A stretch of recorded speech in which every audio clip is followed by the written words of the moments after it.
Welcome to That's Good Sports. I am Brandon. I hope I too can become the Mac Jones of football YouTube Perna. Mac Jones seemed like a fringe top 5 QB for the 2021 NFL Draft. A possibility to be the 4th quarterback selected, but more likely the 5th, and an outside chance he didn't even go top 5. Suddenly, after offensive genius Kyle Shanahan and the Niners traded up to the 3rd pick, Jones is the guy they want. Or is that just a draft smokescreen? Today, I want to talk about Mac Jones and his rise. To me, Mac Jones is a master manipulator. He's the kind of quarterback who uses this on his dating profile and then shows up to his first date looking like this. Manipulation. That's good, sports.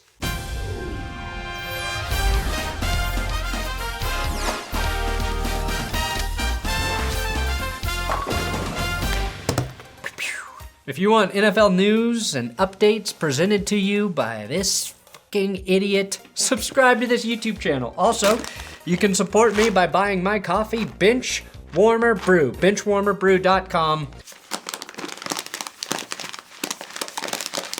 And there's no other coffee that feels as firm as my beans do. Oh, yeah.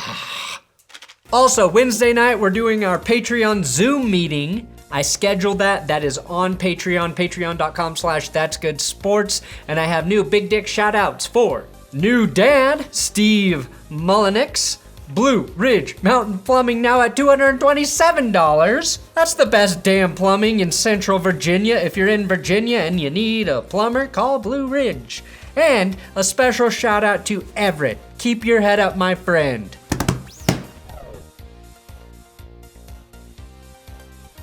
Okay, before we get to Mac Jones, I saw that Fox Sports tweeted this image of NFL throwback logos.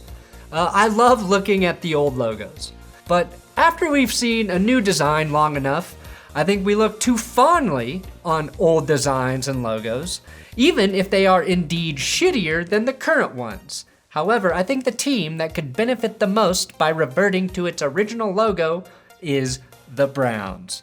Pretty easy to top their current no logo design, but this cute little fuckable elf would sell so much merch.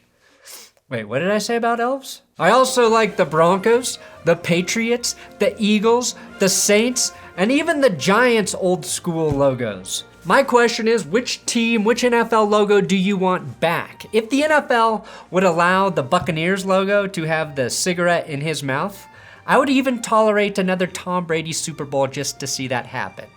Speaking of Tom Brady, there's a more athletic version of him in this year's draft. That quarterback's name is Michael McCorkle Jones, otherwise known as Mac Jones, and he just won a national championship a few months ago. A great achievement, but I cannot in good faith trust a guy who prefers to be called Mac over McCorkle. That's like me choosing to be called Perna over Thor McCorkle. Jones played for the first time in 2019 when Tua Tagovailoa got hurt in the middle of the season. Until then, Jones had backed up Jalen Hurts and Tua. A lot of people thought he should have transferred, especially given that he was a 3-star recruit that could have started at a ton of different Power 5 schools.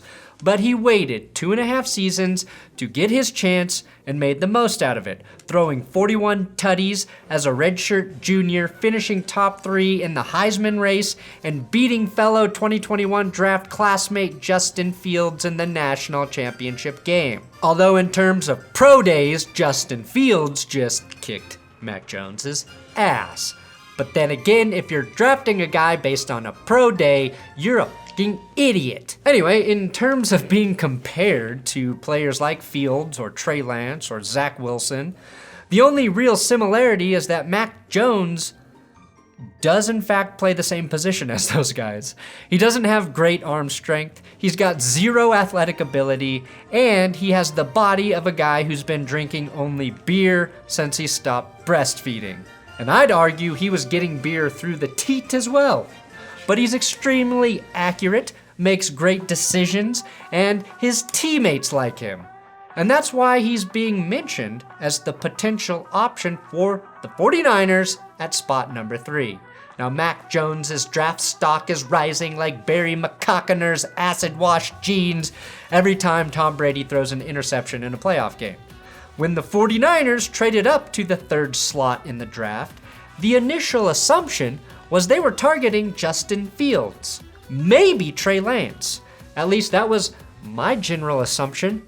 But then Chris Sims, who not only shares a tattoo with Kyle Shanahan, he is probably also Peter Cousins with him, said the 49ers were targeting Mac Jones. Now, I don't think Chris Sims would say something that outlandish without some inside info. Either he is telling the truth or he was instructed by his good buddy pal guy, Kyle Shanahan, to lay down a smokescreen. And since Kyle Shanahan's offense deploys a hefty amount of screens, that's not outlandish to think. However, I'm not sure what the purpose of that smokescreen would be, considering they have their choice of the 3rd quarterback, McCorkle. But there could be something there. He might even hype up Mac Jones to try and trick the Jets to take him, and then the 49ers, using reverse psychology, get their way into drafting Zach Wilson with the 3rd pick. Now, much ado was made about Kyle Shanahan going to Mac Jones' pro day instead of Justin Fields. Shanahan has worked with Justin Fields in the past, so maybe he already has a good read on Fields and wanted to get an extended look at Mac Jones. Also, maybe he heard Bill Belichick and Josh McDaniels would be there and they could start having chats about the Jimmy Garoppolo trade. Now, everybody knows that Mac Jonesing is what happens when you try and kick a McDonald's addiction. Last year we had Cole McDonald, and that didn't really work out. Now we have one step better. Essentially, Mac Jones is probably the most pro-ready quarterback in the draft, not named Trevor Lawrence. And what that means is a team like the 49ers, who have a Super Bowl caliber roster, when not being ravaged by injuries, can plug him in and maybe not even miss a beat from where they were with Jimmy Garoppolo. And using that idea just in general, the quarterback in this draft that goes to the best team, I think, is the one that will succeed. Sure, Trevor Lawrence may be the consensus number 1 pick, but I don't have a lot of faith in the Jaguars to give him a chance to succeed in Jacksonville. Who knows about the Jets? So if the 49ers take Mac Jones at 3, then he is most likely to look good right away. But you know who else has a great roster, whose only question mark is at the QB position? My team, the Denver Broncos. I'm not necessarily saying Mac Jones should be their number 1 priority, but I'm going to make a case for why he would make sense to a place like Denver.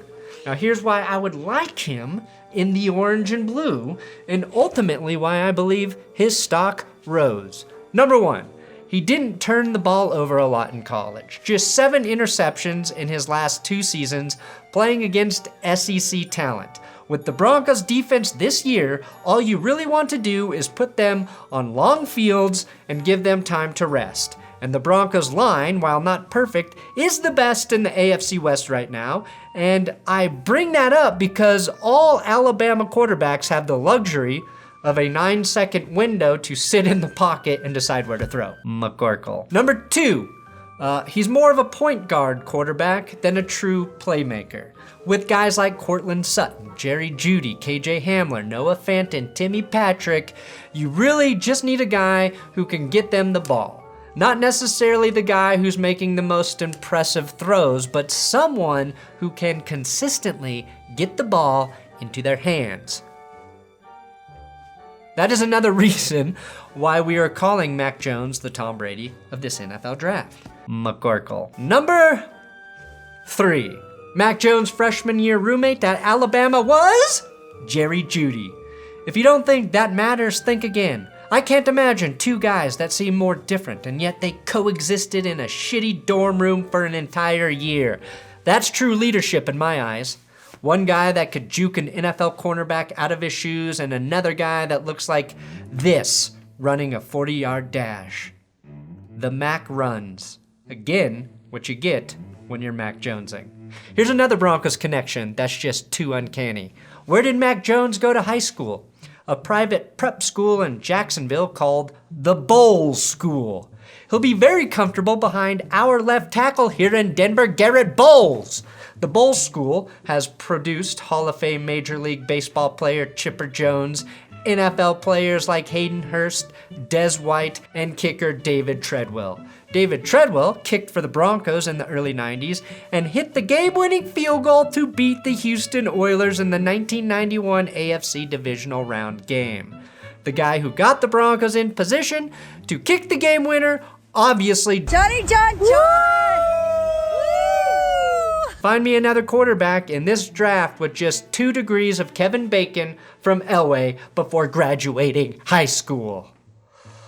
God, our research team here is unstoppable. Thank you at Guillermo Yaves. Now, to play devil's advocate to all of that, I would note that you should be wary of guys whose stock jumps from the second round into the top 3 after they play their final game.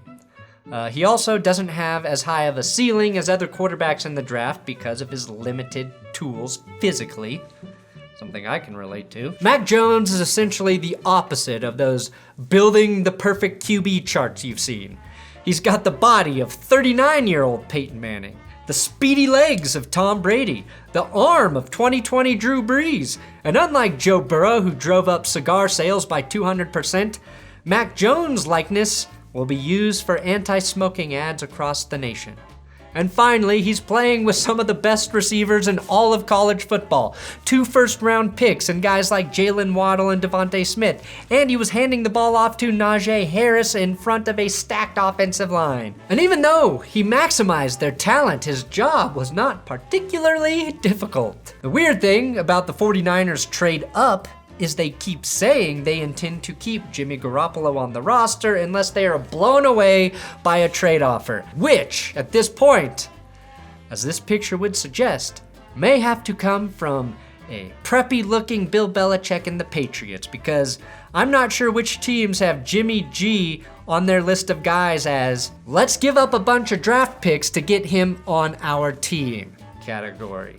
If the Niners do keep Jimmy G for at least 1 more season, and Kyle Shanahan is indeed correct that a pissed-off Jimmy Garoppolo plays better, then give him credit for trading up to draft a QB just to piss off his current QB and motivate him. Between the draft capital and the $26 million they will pay Garoppolo, that's a steep price to pay to motivate a sex god, quarterback. Kyle could have just used Tom Brady film every week to show Garoppolo how to play better. That would piss him off, I think. And more importantly, it's free. And you could have drafted him a top 3 receiver to pair with George Kittle to make Jimmy G better. So essentially, Mac Jones' stock rose because it is Kyle Shanahan who is interested in him. Kyle Shanahan, regarded as a great head coach, regarded as a guy who knows quarterback talent. Had it been a shitty team that traded up to get him, or say the Broncos or Panthers moving up to that 3 spot to draft him, nobody would care because nobody believes those teams have coaches that truly know how to spot and identify NFL talent at the position. And I think it's important to note that Kyle Shanahan has seen a lot from his backups and guys like Nick Mullins and CJ Beathard, and they couldn't cut it. And he has a current starting quarterback who gets hurt a lot. So having a guy you really like, even if it is to back up Jimmy Garoppolo, knowing how often he gets hurt isn't necessarily a bad plan. Then again, Kyle Shanahan may draft Justin Fields or Trey Lance. Thanks for watching That's Good Sports. Please subscribe here on YouTube. I'm on Twitter, at Brandon Perna. Follow our Benchwarmer account, at Benchwarmer Brew on Twitter or Instagram. And watch the next video on the screen if you want McCorkle.